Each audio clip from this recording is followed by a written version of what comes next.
maravillosa llamada La Creación y Dios, donde hemos estado analizando los primeros 2 versículos del Génesis. Como ya llevamos como 5 conferencias y no hemos salido del versículo 1 y el versículo 2.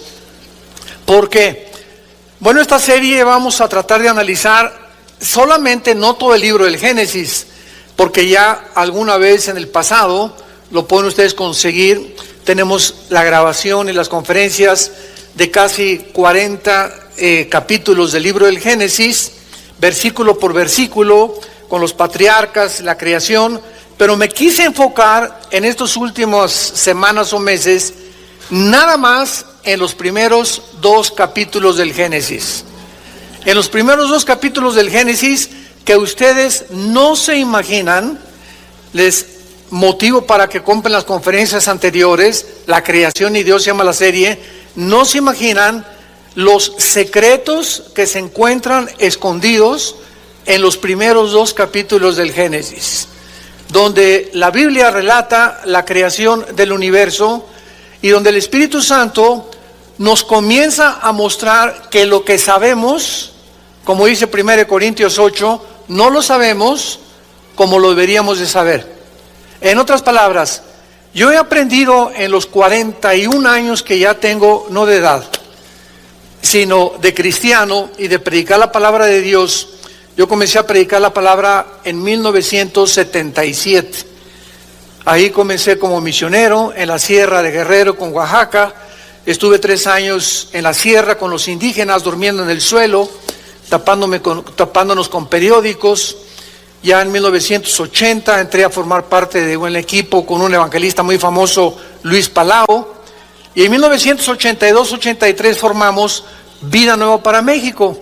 Comencé dando clases, yo nunca me imaginé, yo creí que era misionero, que Dios me había llamado para misionero, pero Dios me llamó después a enseñar, después como evangelista, y creo que actualmente, ¿verdad?, Dios me está usando como maestro. Entonces, a través de todos estos años he aprendido que lo que yo sabía, primero nos convertimos con un misionero bautista, mi hermano Alejandro y yo, que es el director del ITI, del Instituto Teológico Internacional. Después comencé a estudiar con los pentecostales, con iglesias de las Asambleas de Dios en Acapulco, después con presbiterianos. Entonces, estando en todas estas denominaciones cristianas, pude ver la diferencia entre unos, entre otros. Los presbiterianos enseñan la teología de la reforma, el pentecostalismo, ¿verdad?, pues le ponen más énfasis a los dones espirituales, los bautistas le ponen más énfasis al evangelismo y a ganar las almas. Pero en todas estas circunstancias pude aprender que muchas cosas que me habían enseñado, yo tenía que venir particularmente a la Biblia y comenzar a redescubrir cosas que tal vez yo no había aprendido igual. Por ejemplo, casi durante los primeros 10 años de nuestro ministerio, nosotros no creíamos en los dones espirituales. Y no fue hasta más o menos en la década de los 90 cuando Dios me mostró que el hecho que haya abusos de los dones espirituales, y por ejemplo como el don de lenguas, no significa que esos dones no estaban vigentes. Entonces yo agarré una aversión a los dones espirituales, porque en aquel tiempo a cualquier iglesia donde nosotros entrábamos, todo el mundo estaba hablando en lenguas, y el pastor hablando en lenguas, cuando en 1 Corintios 14 se prohíbe en la iglesia el domingo hablar en lenguas, a menos que haya alguien que interprete, y que sea por orden 1 o 2 o 3, pero no todos al mismo tiempo. Y eso a mí, ¿verdad?, pues me sacaba de onda. ¿Por qué los pastores no obedecen la palabra de Dios? Y a través del tiempo, pues ya nos dimos cuenta, ¿verdad?, que todo hay un orden en la Biblia, y para eso se escribió todo el capítulo 14 de Corintios, para regularizar el don de lenguas, del cual se ha abusado muchísimo. Y así comenzamos a descubrir tantas cosas que están en la Biblia, pero que necesitamos entender que mientras más pasa el tiempo y más caminas tú con Dios, más luz tenemos en la revelación. Ya no hay más revelación bíblica. La Biblia es un libro sellado, donde termina con Apocalipsis diciendo que nadie hay que agregarle ya nada. Dios ya no tiene nada que decirnos del infierno, del cielo, de los ángeles, de la vida, de la muerte, de la resurrección, más lo que está aquí. Entonces todo lo que Dios tenía que decirnos se encuentra aquí. Ya no hay tal cosa como que tengo una nueva revelación. Espérame, tienes una nueva iluminación de lo que ya está revelado, pero nuevas revelaciones ya no hay, porque la Biblia está completa. Y si pudiéramos decir que hay más revelaciones, pues nunca acabaríamos de llenar la Biblia. Como les dije hace algún tiempo a un grupo de pastores, si alguien me dice, hermano, es que tengo una nueva revelación, le dije, ponle Tercera de Pancho 3:1 y pégaselo a la Biblia. Porque entonces a la Biblia le faltan capítulos. Si tú tienes nuevas revelaciones, es porque Dios sigue revelándonos cosas que le faltaron a la Biblia. Y la Biblia es un libro sellado y completo.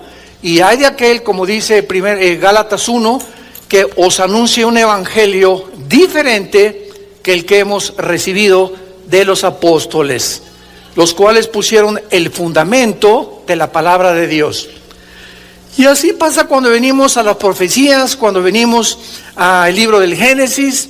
Yo también creía que el arrebatamiento era a la mitad de la tribulación, porque la Biblia dice que vamos a ser libres de la ira, y la ira comienza aparentemente a la mitad de la tribulación con la persecución del anticristo.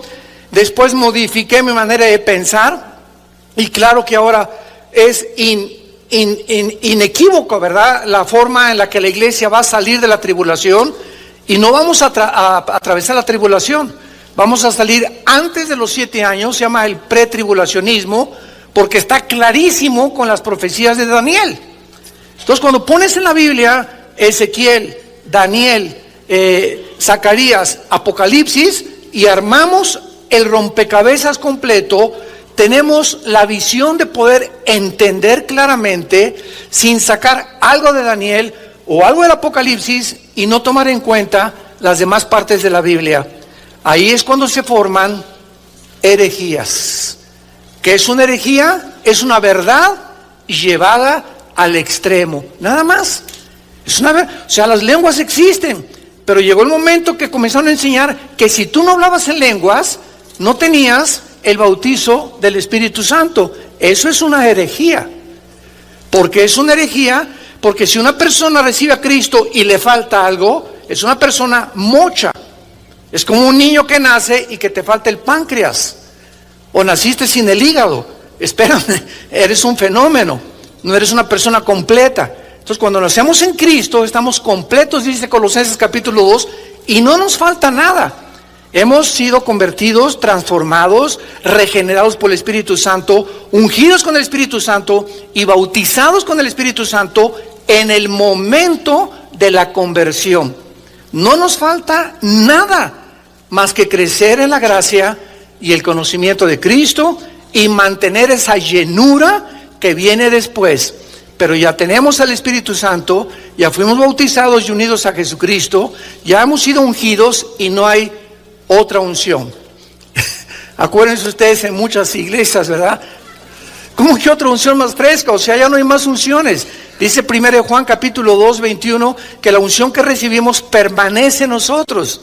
Y esa unción, que es el Espíritu Santo, simplemente Él quiere más de nosotros, no nosotros más que de Él. Hay canciones que también dicen, Espíritu Santo, lléname, espérame tantito, te voy a contestar. No, yo quiero que tú me pidas que yo pueda darme oportunidad de entrar a tu vida, quita más pecado de tu vida y te voy a llenar.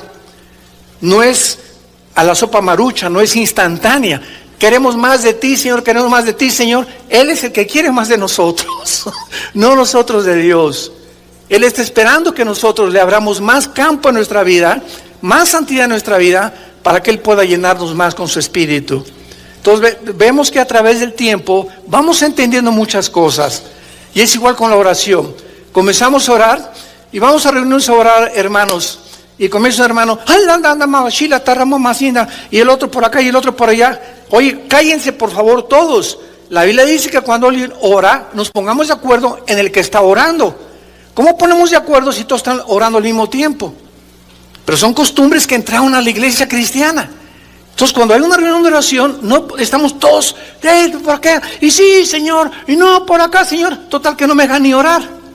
De tanto grito y de tanto sombrerazo, ¿verdad? Como decimos en mi pueblo. Entonces, cuando estamos orando, tiene que haber un orden y alguien lleva la oración y los demás nos ponemos de acuerdo en la persona que está dirigiendo la oración. Pero si oramos todos al mismo tiempo, ¿cómo podemos ponernos de acuerdo con el que está dirigiendo la oración? Y así pues hay tantas cosas y tantos defectos en la vida cristiana porque somos imperfectos. Pero mientras más pase el tiempo, más vamos teniendo más orden, conociendo mejor al Señor, la forma como las cosas deben de hacerse. Hay iglesias también, ¿verdad?, en las que yo llegaba y un hermano comenzaba a correr por todo el pasillo. Y vuelta. Pero yo digo, ¿hay un maratón aquí en la iglesia o qué, no? Y corriendo el hermano y quitándose el saco y otro girando como pirinola ahí a la mitad de los pasillos y aventando las cosas que él traía. Y espérame tantito. Dice la Biblia, hágase todo con orden, porque Dios es un Dios de orden. Y en esta iglesia aparece el circo Ataide. Entonces, todas estas cosas que han entrado a la iglesia y que todavía en muchas iglesias siguen operando de esta manera, es por la ignorancia de la palabra de Dios. Nada más, porque no hay suficientes estudiantes ni personas que quieran buscar a Dios, porque Dios quiere que nosotros podamos conocerle y hacer las cosas de acuerdo a como Él las ha ordenado. Y si tú le das la oportunidad a Dios a través de tu vida y de tu comunión con Cristo todos los días, de que el Espíritu Santo hable a tu vida, vas a descubrir la verdad. ¿Y sabes una cosa? Vas a ser libre. El día que conozcas la verdad te hará libre. Libres del paganismo, de tradiciones, de falsas enseñanzas, de herejías, de cosas y costumbres que entran a las iglesias y que se aceptan como si fueran una verdad. Porque dice el dicho que cuando una mentira se repite 100 años, se acaba aceptando como una verdad. Muy bien. En el libro del Génesis, capítulo 1, el versículo 1 es el versículo más científico que hay, independientemente de los que vamos a ir descubriendo. En este estudio que hemos abordado acerca de Dios y la creación, estoy introduciendo la astrofísica, la física, la astronomía y todo lo que en el campo científico se ha descubierto siglos después de cuando se descubrió la Biblia, o siglos después cuando la Biblia ya estaba realmente hablando de cosas que los científicos después descubrieron para comprobar que la Biblia tenía razón. Y estas evidencias, por eso es tan linda esta serie, es para darles a todos ustedes jóvenes universitarios principalmente municiones, para que tengan información, porque el pueblo de Dios perece cuando no hay conocimiento. Y cuando no tenemos el conocimiento suficiente, tú entras a la universidad y te vas a encontrar con maestros ateos, humanistas, materialistas y evolucionistas. Y estudiantes y amigos que van a tratar de desviarte del camino, porque Satanás usa a nuestros amigos, y casi siempre los más cercanos, para tratarnos de desviar o envenenarnos o distorsionar el camino de la santidad, de la justicia y de la luz. Entonces, todo esto es para que ustedes puedan darse cuenta que no hay ningún sistema filosófico, ninguna ideología que la Biblia no haga pedazos. La Biblia destruye el pensamiento humano y las ideas humanas que a través de los siglos han prevalecido y a través de las cuales el mundo ha sido engañado precisamente por ignorar la verdad de Dios. La única verdad que existe en el universo es la verdad de Dios. Y esta verdad es la que nos hace libres. Esa verdad es la que nos muestra realmente el camino que debemos de caminar. Rápidamente, como un ejemplo, la famosa teoría de la evolución. Cuando Carlos Darwin la postula en su libro, el libro de las especies, él no afirma que venimos de los animales. Lee 2 o 3 veces más ese libro y te vas a dar cuenta que él simplemente está postulando, él está hipotetizando, él está filosofando y dice, puede que, chance y, no sé, no estoy seguro, pero estoy investigando allá en los Galápagos, ¿verdad? Cerca de Sudamérica, en unas islas, a ver si encuentro por qué a los pajaritos se les cambia el pico, y una cosa es la microevolución y otra cosa es la macroevolución. Entonces, se tomó como una verdad y se comenzó a enseñar en las escuelas y se sigue enseñando y se siguen sacando los científicos ateos lo que le llaman en inglés el fake news, o las noticias falsas que abundan en el internet. Y en CNN también, y en Fox News, y en todos los medios de comunicación, hay noticias que no son verdad, donde se dice verdad de que venimos de los animales y cómo somos el proceso de una evolución accidental o fortuita, lo cual la biología la contradice, la física la contradice con la primera y la segunda ley de la termodinámica, y la genética con el descubrimiento del ADN en 1954 hace pedazos la teoría de la evolución. ¿Pero por qué se sigue enseñando? Porque no tienen otra cosa que enseñar, porque ningún científico sabe cómo comenzó el universo. Ningún científico sabe quiénes somos, ni los elementos que forman el cuerpo humano. Porque dentro de nuestro conocimiento e investigación científica, nunca descubriremos el origen del universo. Porque para que pueda ser científico, tiene que ser demostrativo. Los científicos observan el fenómeno, toman nota, apuntan, pero ellos no pueden penetrar mucho más allá de la metafísica, o de lo que va más allá o trasciende lo que podemos observar con los 5 sentidos. ¿Me van siguiendo? Sí. Bueno, ojalá que no les salga humo por las orejas, ¿verdad? Pero sigan con mucho cuidado todo esto, porque esto es muy importante. Entonces, cuando venimos a la Biblia, encontramos la verdad. Y nos damos cuenta que la verdad está respaldada por la ciencia del siglo XXI. Y que cuando vemos la Biblia y penetramos en la Biblia, descubrimos tesoros que nos llenan de seguridad, de esperanza, y poder decir como Pablo, yo sé en quién he creído. Y tú te puedes enfrentar a cualquier fórum científico de ateos, evolucionistas, materialistas, hedonistas, etcétera, etcétera, y no te van a derrumbar. Porque tus convicciones son profundas, han hecho un fundamento en tu corazón, has puesto un cimiento, como cuando una casa firme se levanta y el cimiento está firme. Yo recuerdo ahora que estaban haciendo este tren que no sé si lo van a continuar haciendo, el que viene desde México, que va a llegar aquí a Toluca.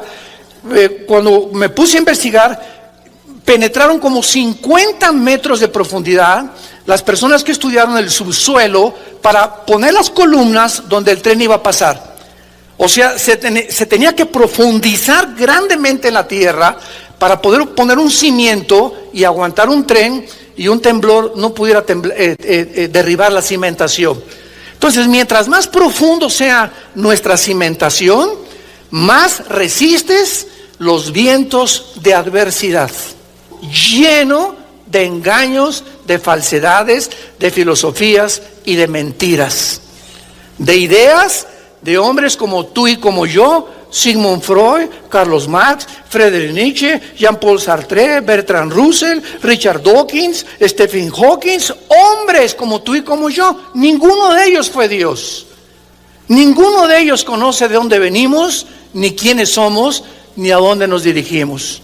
Para descubrir esto necesitábamos que Dios bajara al mundo en la persona de Jesucristo y nos revelara a través de la Biblia las cosas que por medio de nosotros mismos nunca las hubiéramos podido descubrir. Actualmente vemos nosotros que la física comprueba el versículo 1 del Génesis. Escuchen esto. En el principio creó Dios los cielos y la tierra. En este primer versículo del Génesis encontramos los tres elementos que forman la investigación de la física, que es el espacio, apúntalo, la materia y el tiempo. Aquí encontramos los tres elementos que forman la investigación de los astrofísicos. O sea, cuando la Biblia dice, en el principio creó Dios los cielos y la tierra, Dios nos está mostrando que el espacio, el tiempo y la materia no son eternos. El espacio tuvo un tiempo, la materia tuvo un tiempo y todo lo que existe a nuestro alrededor tuvo un principio que se descubrió hasta el siglo pasado. Por muchos años se estaba enseñando que el universo era eterno. Y cuando dice la Biblia, en el principio, hace 4.500 años que se escribió el Génesis, aproximadamente, ya está mostrando que el tiempo, la materia y el espacio tuvieron un principio. Miren, por ejemplo, vamos rápidamente a Hebreos capítulo 1. Y miren lo que dice el escritor a los Hebreos con estas palabras que, aunadas al Génesis capítulo 1, vemos nosotros la impresionante consistencia y relación entre los libros de la Biblia. Dice Hebreos capítulo 1, versículos 10 al 12. Oh Señor, en el principio, otra vez, el autor de Hebreos, que escribió siglos después de Moisés, que escribió el Génesis, está completamente de acuerdo en lo que dice el Génesis. En el principio fundaste la tierra y los cielos son obra de tus manos. Ellos perecerán. ¿Qué está diciendo el libro de Hebreos?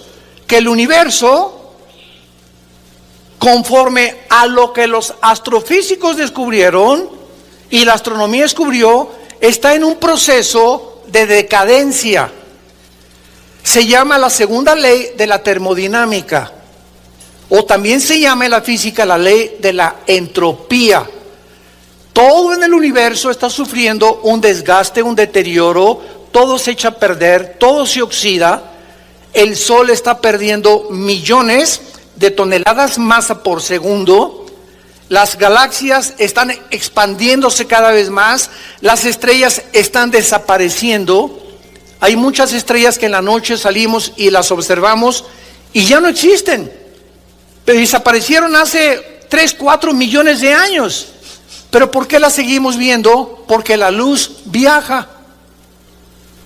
Cosa que lo vamos a comprobar en el libro de Job, como Dios en el libro de Job, y tiene la antigüedad del Génesis, nos muestra que la luz viaja. Las tinieblas son estáticas. Las tinieblas no viajan. En otras palabras, cuando aplicamos los procesos físicos o los principios físicos a los principios espirituales, si tú estás en la luz, estás viajando.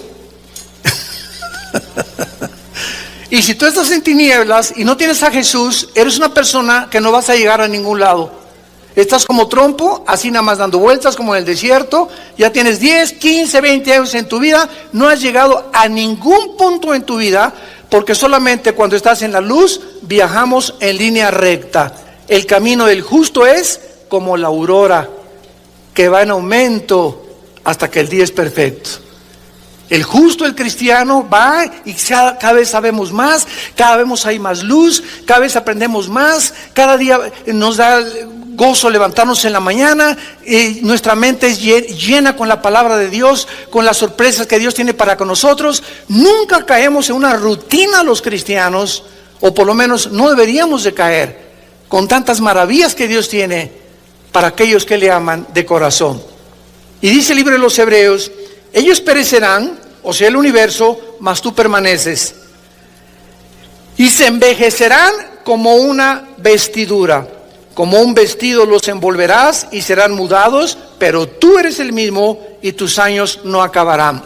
Ya el escritor de Hebreos hace 2000 años Y ya el libro del Génesis, hace 4.500 años, establecían lo que se descubrió cuando se descubrieron la primera y la segunda ley de la termodinámica.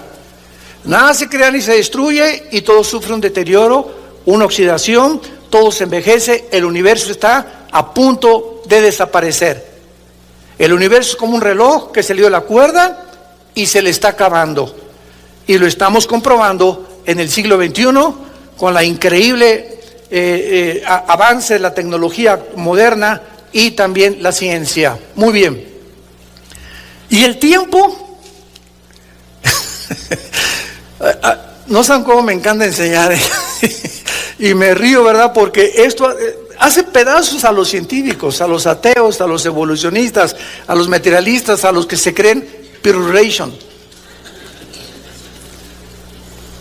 ¿Saben ustedes que el tiempo no existe?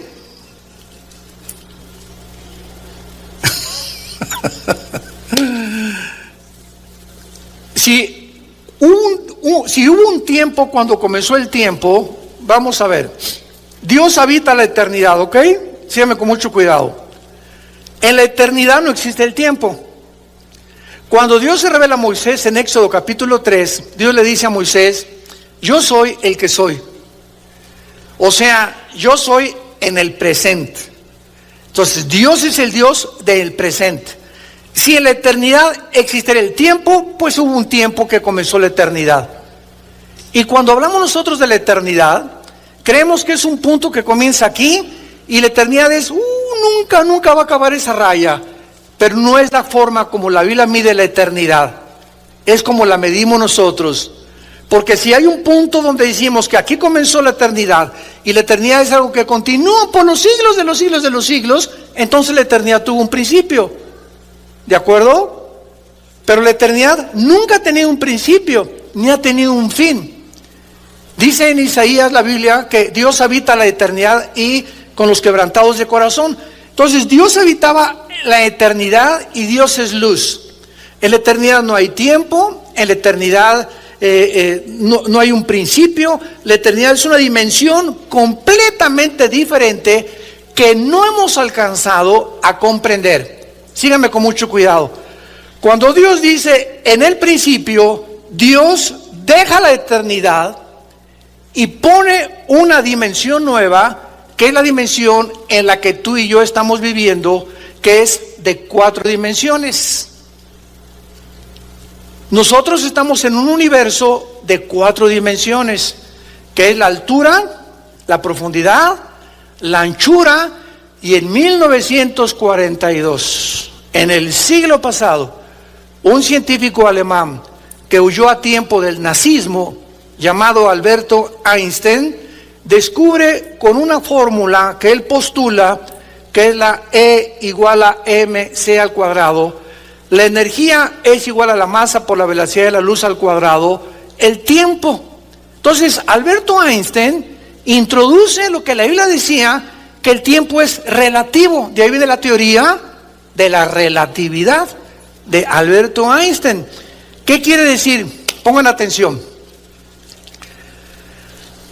¿Cuándo fue escrito Apocalipsis? Hace 2000 años. ¿Amén? ¿O no? Bueno, Apocalipsis fue escrito por el apóstol Juan hace 2000 años. ¿Tú ya habías nacido hace 2000 años? Ni yo tampoco. Juan viaja 2000 años en el tiempo y ve lo que ya sucedió, lo que no ha sucedido y lo que está por suceder. Les dije que les iba a salir humo. ¿No es precioso esto? La Biblia es el único libro de los billones de volúmenes que existen en el universo, en las librerías, hiperdimensional. Nadie se hubiera imaginado, ni se le hubiera ocurrido ni a Julio Verne, ni a los más grandes personas de ciencia ficción, de que esto pudiera ser una realidad. Entonces Juan hace 2000 años escribe algo que él vio al anticristo, los sellos, los juicios, el mar se convierte en sangre, las trompetas. Él lo estaba viendo que estaba sucediendo. Y Juan regresa otra vez 2000 años a su cuerpo y nos escribe algo que él vio, que cuando lo estaba viendo estaba sucediendo, que no ha sucedido y que está por suceder. Entonces nos damos cuenta que el tiempo no existe. El tiempo es relativo. El pasado puede estar en el presente en el futuro en el pasado. Y cuando comenzamos a divagar y a pensar en todas estas cosas, decimos, Dios mío, comienzo a entender ahora cómo los santos en la Biblia y los profetas en la Biblia los llevaste al futuro. Otros viajaron hacia el pasado, como Ezequiel. Ezequiel se encontraba preocupado. ¿Por qué, Señor, a Israel lo llevaste a la cautividad babilónica con el rey Nabucodonosor? Y ahí estaba Ezequiel en el capítulo 2 y 3 de Ezequiel, muy preocupado, y el capítulo 8 y 9 de Ezequiel. ¿Y saben lo que hace Dios? Ezequiel estaba preguntándose por qué Dios castigó a Israel en la cautividad 70 años en Babilonia. ¿Saben lo que hace Dios? Dios saca a Ezequiel de su cuerpo, en su espíritu, y lo traslada al pasado. Y le dice Dios a Ezequiel, en el capítulo 8 y 9 de Ezequiel, quiero llevarte al pasado para que tú veas en el pasado lo que estaban haciendo los líderes de Israel y por qué los castigué. Y entonces Ezequiel escribe que los líderes de Israel y casi todos los varones de Israel tenían infectada la mente con pornografía. Toda la mente de ellos estaba sucia con todas las inmundicias que Dios les prometió y las escribió en el libro de Levítico capítulo 18, 9, 20, 21 y 22. Sexo con los animales, sexo hombre con hombre, mujer con mujer, bestialismo, sadomasoquismo, etcétera, etcétera. Y dice Dios, esta es la razón por la cual los castigué. Y entonces ya Ezequiel regresa otra vez al tiempo donde él se encontraba y comienza a adquirir una visión mucho más amplia de por qué Dios es justo cuando Él envía juicios al mundo. Y es lo que los seres humanos no comprendemos en el siglo XXI. ¿Por qué mandó Dios un tsunami en Indonesia? Ay, hermano, y en el último tsunami de Indonesia se murieron, el 45% eran pequeñitos, eran niños menores de 10 años. ¿Qué Dios tan feo y tan falta de misericordia? Así pensamos los seres humanos. Y cuando comenzamos a investigar, nos damos cuenta que en Indonesia es uno de los países, es una isla de lo más pagano que existe, y que la prostitución, como en Singapur se comenzó a quitar, es donde más hay en el mundo. A esos niños que Dios se los llevó en el tsunami, fue un acto de misericordia, de llevárselos al cielo para que no crecieran y se prostituyeran. Fíjate cómo cuando cambias el foco y el vidrio para ver las cosas, te das cuenta que los pensamientos de Dios no son nuestros pensamientos. Pero por nuestra mente tan reducida que tenemos y nuestra falta de capacidad de entender que son más altos que nosotros, siempre nos ponemos de jueces de Dios. Si yo hubiera sido Dios, no hubiera permitido este accidente. Si yo hubiera sido Dios, espérame tantito, pero tú no eres más que un renacuajo con cerebro de caracol.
hígado de pollo y ya nos seguimos, ¿verdad?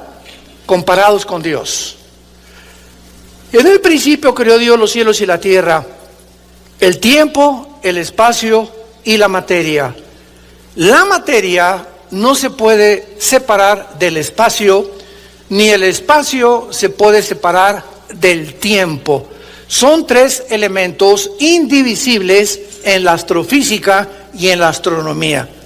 Y eso es precisamente lo que Dios nos comienza a abrir el panorama para que comencemos a penetrar en el mundo invisible, espiritual, que nosotros no hemos podido conocer. Ahora, muy bien, el versículo 2 del Génesis describe un panorama completamente diferente al panorama de la tierra original. Y entre el versículo 1 y versículo 2 existen en la teología dos teorías o dos perspectivas. A mí me enseñaron, cuando comencé a estudiar teología hace algunos años, que el versículo 1 y el versículo 2 era la continuación de la creación de Dios. Y que la tierra pues estaba descompuesta, desolada, y después ya Dios la compuso, y el primer día Dios dijo que sea la luz. Sin embargo, cuando comencé realmente a meterme en las raíces hebreas, en las palabras hebreas, del versículo 1 y el versículo 2, descubrí que lo que me habían enseñado no se podía sustentar, ni tampoco mantener, al ponerlo en una balanza, de decir que había continuado la creación de Dios, porque lo que descubrí y lo que la mayor parte ahora de los teólogos estamos de acuerdo es que entre el versículo 1 y el versículo 2 pasaron millones de años.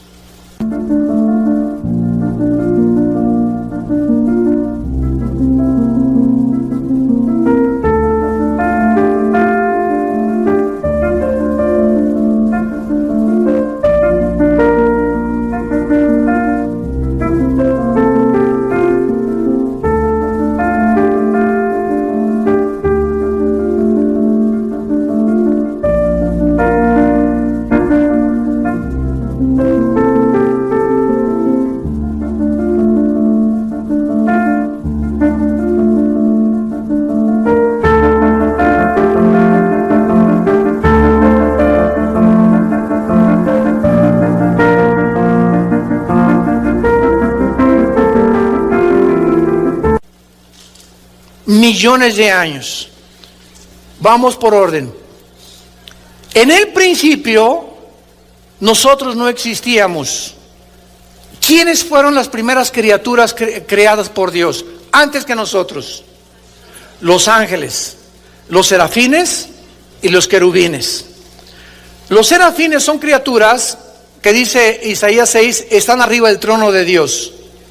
Los querubines están alrededor de Dios. Y en el arca del pacto se describen, cuando Dios le dijo a Moisés que fundiera a los serafines, que los pusiera con alas, inclinando, viendo el propiciatorio. O sea, como guardianes de la santidad de Dios. Y los ángeles no son querubines. Los ángeles no son serafines. La palabra malak, con K al final, que se usó para ángel, y angelus en el griego significa mensajeros. Entonces, los querubines no son mensajeros de Dios, ni los serafines. Ahí están con Dios en el tercer cielo. Y los ángeles son otras criaturas que son iguales a nosotros.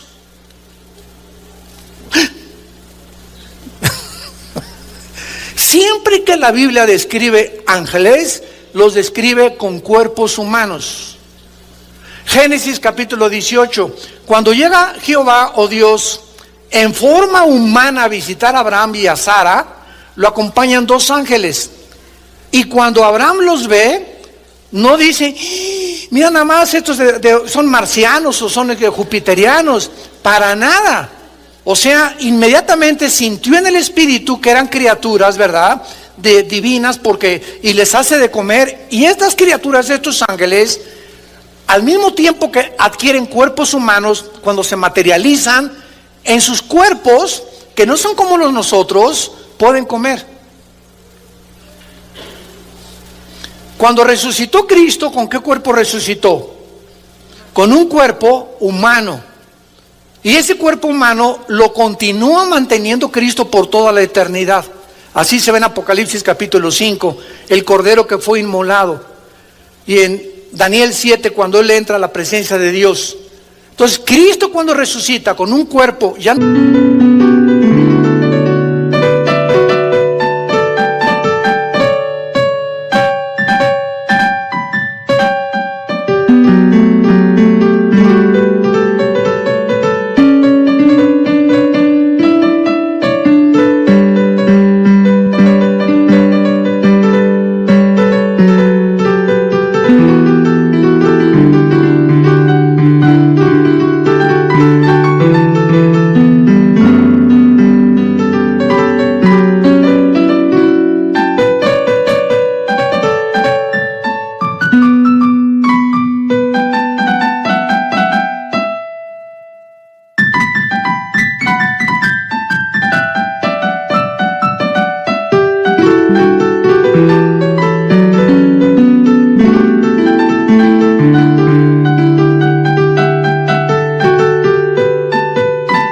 como el tuyo ni como el mío, sin sangre, sin los aparatos ni la anatomía que tenemos nosotros. Cristo comió pescado y comió miel. Le hicieron un guachinango al mojo de ajo rico, me imagino ahí junto a la orilla del mar, ¿verdad? Entonces vemos que estos cuerpos, que son diferentes a nosotros, se pueden materializar y desmaterializar. Entonces los ángeles vienen a eso, muy bien. Después lo vamos a ver, pero en Ezequiel capítulo 28 y en Isaías capítulo 14, versículo del 12 al 14, se describe la creación de Lucifer. La palabra Lucifer, que después se le agregó la palabra diablo y Satanás, significa el que porta la luz o el que lleva la luz, Luzbel en el original hebreo. Y ahí se describe que cuando Lucifer fue creado, en Ezequiel 28, fue creado en el huerto del Edén. Fue creado en este planeta. Isaías capítulo 14, el 12 al 14, lo confirma cuando dice que aquí en este planeta y desde aquí, de este mundo, Satanás planeó asaltar el tercer cielo, dar un pinochetazo al tercer cielo, un golpe de estado a Dios, hacerse como Dios, derrocar a Dios, y todo lo planeó desde este mundo cuando tú y yo no habíamos nacido todavía. Y dice en Isaías 14, el 12 al 14, subiré a través del cielo y de las estrellas. Las estrellas del cielo ya existían antes del primer día de recreación del planeta Tierra. Entonces, entre el versículo 1 y el versículo 2 estamos hablando de millones de años. Vamos a ponerlo así. En el principio, Dios creó los cielos, la tierra, y fueron millones de años donde existieron antes que nosotros. Job capítulo 38, Proverbios capítulo 8, Salmo 104, nos hablan todos estos pasajes de lo que pasó antes que nosotros. Repito, Job 38, Proverbios 8 y el Salmo 104. Y entonces llega el momento que se rebelan los ángeles contra Dios, guiados por Lucifer, y la tierra es sumergida en un juicio, en tinieblas. La tierra queda devastada, queda hecha un desierto, que es como se describe en el versículo 2. Y la tierra estaba desordenada y vacía, y ahí se usan dos palabras que por todo el Antiguo Testamento significan vanidad, vaciedad, desorden, estado caótico. Y en Isaías 45 la Biblia dice que Dios no creó la tierra tohu bohu.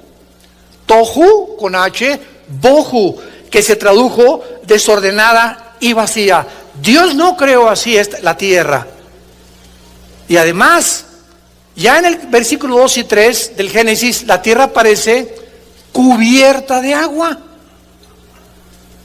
Nunca van a encontrar ustedes en la Biblia cuando Dios creó la luz, ni tampoco el agua. Lo que Dios creó en el versículo 3 y 4 fueron las tinieblas, como lo confirma Isaías capítulo 45. ¿Están aprendiendo algo? Les dije que nos íbamos a bucear profundo, ¿verdad? Ya basta de la lechita, vamos a sumergirnos en la Biblia, las maravillas de la Biblia. Entonces, en el versículo 2 aparecen palabras que no tienen que ver nada con la creación original de la tierra. Entonces, en el principio pasaron millones de años y llegamos al principio cuando Dios comienza a recrear el mundo, a prepararlo para colocarnos a nosotros aquí en este mundo, después de lo que Satanás hizo con este mundo. ¿Y qué confirma que realmente lo que estamos diciendo es verdad? Porque en el versículo 2 aparecen las palabras tinieblas. Vean las palabras del versículo 2: desorden, vaciedad o caos, tinieblas, abismo, que son palabras, 4 palabras que en toda la Biblia, no nada más en el Antiguo Testamento, están relacionadas con el pecado. ¿Qué hizo que la tierra fuera cubierta completamente de agua? Cuando dice la Biblia, en el principio Dios creó los cielos, Shamayim, que es cielos, y Eretz, con TZ al final, que es la palabra tierra para hebreo, significa tierra seca.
Entonces, en el principio la tierra no estaba llena de agua. Fue en el versículo 2 donde aparece llena de agua.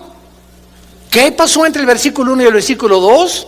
La caída de los ángeles, la creación de los ángeles y el juicio que Dios sumergió este planeta antes que nosotros fuéramos colocados para poder otra vez reconquistar lo que Satanás había destruido.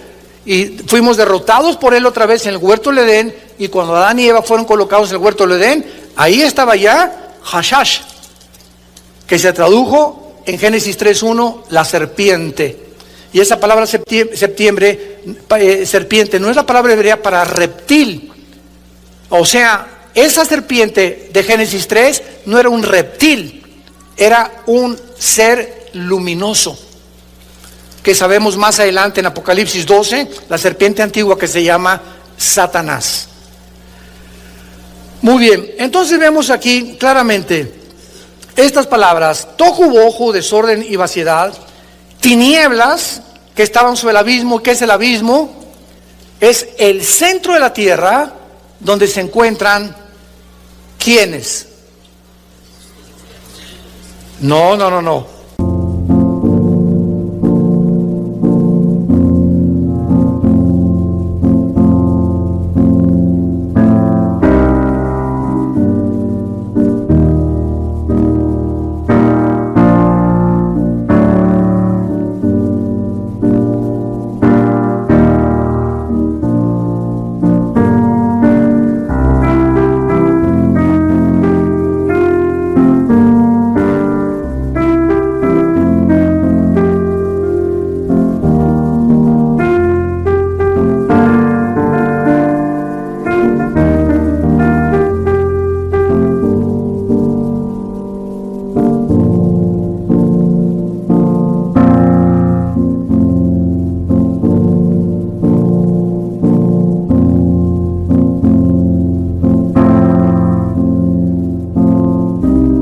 los demonios. Pongan atención, en la Biblia se describen 3 prisiones en el centro de la tierra. Una es el infierno, que es la traducción de la palabra Sheol, que es Gena en el griego, y que está en el centro de la tierra. Cristo lo descubrió, lo describió, el infierno. En el infierno no hay demonios. En el infierno se encuentran todos los espíritus humanos que están esperando ser resucitados al final del milenio, Apocalipsis 20 del 11 al 15, en el juicio del gran trono blanco. Entonces, en el infierno no hay demonios. En el abismo está la prisión de los demonios. ¿Quiénes son los demonios? ¿Son ángeles? No. ¿Son ángeles caídos? Tampoco.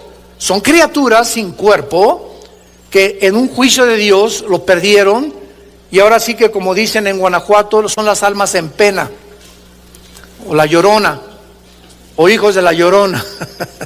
O sea, el mexicano hemos tratado de ponerle a las voces que se oyen en los callejones de Guanajuato y en San Miguel de Allende en la noche y en las provincias, etcétera, etcétera, y aquí está la llorona y son los espíritus que murieron aquí, etcétera, etcétera. Todas esas cosas son demonios.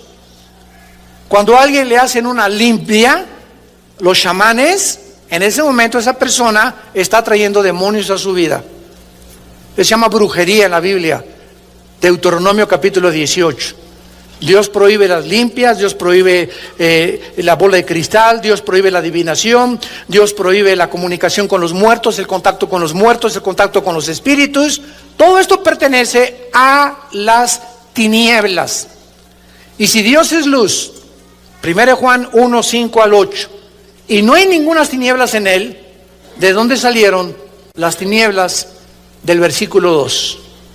Entonces, vamos a ver que mientras más juntamos y más escudriñamos y más estudiamos, descubrimos estas maravillas increíbles de Dios. Ahora vamos a ver esto en penúltimo lugar. Pongan muchísima atención en esto. ¿Cuántos cielos menciona la Biblia? El primer cielo, que es donde habita Dios, ¿correcto? El segundo cielo, que es el universo. Y el tercer cielo, de la atmósfera hacia abajo. Y esto lo menciona 2 Corintios 12, del 1 al 3. Pablo menciona a los 3 cielos. Y en Efesios 2, del 1 al 2, dice la Biblia que Satanás, que la palabra Satanás significa el enemigo, para que lo pongas en tu Biblia, o el adversario. Eso significa la palabra Satán. Y la palabra diabolos, que aparece hasta el Nuevo Testamento, significa el acusador, el que acusa a los hermanos. Pero su nombre es Lucifer. Cuando tú dices el licenciado Carlos Muñoz, licenciado es el título, ese no es su nombre, es un título.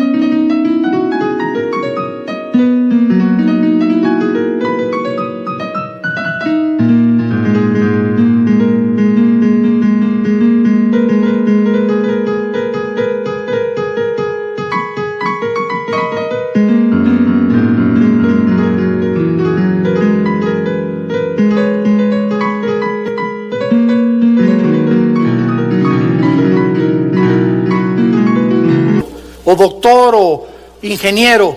Carlos es su nombre, Núñez es su apellido. Entonces, cuando hablamos del diablo, su nombre no es Satanás, su nombre no es el diablo, son títulos de él. Su nombre es Lucifer, el que llevaba o portaba la luz. Dios habita la eternidad, y entonces Dios crea los 3 cielos. Dios no habitaba en el tercer cielo. Dios ha comenzado a habitar en el tercer cielo desde el principio de la creación. Entonces Dios se baja de la eternidad al tercer cielo, donde pone sus cuarteles generales, y Él decide y determina en su soberanía habitar ahí, mientras gobierna este universo que ya va a terminar pronto, y entonces crea debajo del tercer cielo el cosmos, que se tradujo como el mundo. Pero la palabra cosmos abarca todas las galaxias, los hoyos negros, todos los millones de galaxias y estrellas que existen. Todo nuestro universo es un universo cerrado. Es lo que Dios creó, y todo está bajo 4 leyes físicas: la ley de la gravitación, las leyes termonucleares y las leyes de la termodinámica, la ley de la ley de la termodinámica. Todo el universo está bajo estas 3 leyes y funciona bajo estas 3 leyes. Y después del cielo cósmico, Dios hace de la atmósfera hacia abajo el mundo en el que tú y yo habitamos, que se llama el primer cielo, que se llama en Efesios 2:1 el príncipe de la potestad del aire, a Satanás. O sea, Satanás opera de la atmósfera hacia abajo, y de la atmósfera hacia abajo operan las ondas de comunicación. El sonido se transmite en ondas. Si te sales de la atmósfera y el sonido no se transmite en ondas, la luz viaja en ondas, y toda la atmósfera hacia abajo. Ahorita estamos aquí, yo no oigo nada, pero si traigo un aparatito que se llama el radio y lo prendo, está la charrita del cuadrante, está FM, está AM, y solamente muevo una perillita y agarra una banda que yo no oigo con mis oídos físicos, pero aquí está junto a mí, junto a ti. Aquí estamos llenos de bandas que no vemos ni oímos, pero que existen y que son captadas por un aparato que se llama el radio. Y estas bandas y los medios de comunicación, dice la Biblia, están controlados por Lucifer. Primero Juan capítulo 5, versículo 19, el mundo entero está bajo el maligno. Apocalipsis capítulo 12, del 8 al 10, el diablo que engaña a través de los medios de comunicación al mundo entero. Cuidado con lo que oyes en el internet, en la televisión, en las telenovelas, en las redes sociales, lo que lees. No todo lo que estás leyendo y oyendo es verdad. La mayor parte de la información que reciben los seres humanos está distorsionada, alterada y pervertida por las películas, por las magazines, por las telenovelas, por el internet, por todo lo que existe actualmente. Entonces nos damos cuenta que vivimos nosotros en el primer cielo, que es el cielo donde tú y yo podemos vivir. Nos salimos de la atmósfera, ya no hay oxígeno, el hidrógeno no está compuesto con la mezcla del oxígeno como está de la atmósfera hacia acá, y Dios nos puso, como dice Hechos 17, los límites de nuestra habitación para que viviéramos en este mundo y no te fueras de luna de miel a la luna, por el amor de Dios. ¿Quién va a preferir la luna a Cancún? Hemos comenzado con 2 versículos de la Biblia. Tenemos 6 conferencias con estos 2 versículos, para que vean ustedes a dónde nos quiere llevar Dios, escudriñar las Escrituras. Juan 5:39, hagan pozos, escarben, búsquenme y van a vivir, dice Dios en toda la Biblia. Pero ya no hay estudiantes de la Biblia, demasiado tiempo en la televisión, ni Aliti vienen los sábados a querer estudiar más teología. Los cristianos están llenando las iglesias de personas sin conocer a Dios, ni tener convicciones profundas en sus vidas para poder pararte delante de cualquier auditorio, en tu universidad, en un foro científico con maestros, y los haces pedazos a cualquiera que quiera levantarse contra el conocimiento de Dios. 2 Corintios 4, del 8 al 10. Refutando argumentos y toda altivez que se levanta contra el conocimiento de Dios, y llevando cautivo todo pensamiento a Cristo Jesús. Te damos gracias, Señor, en esta mañana por tu palabra.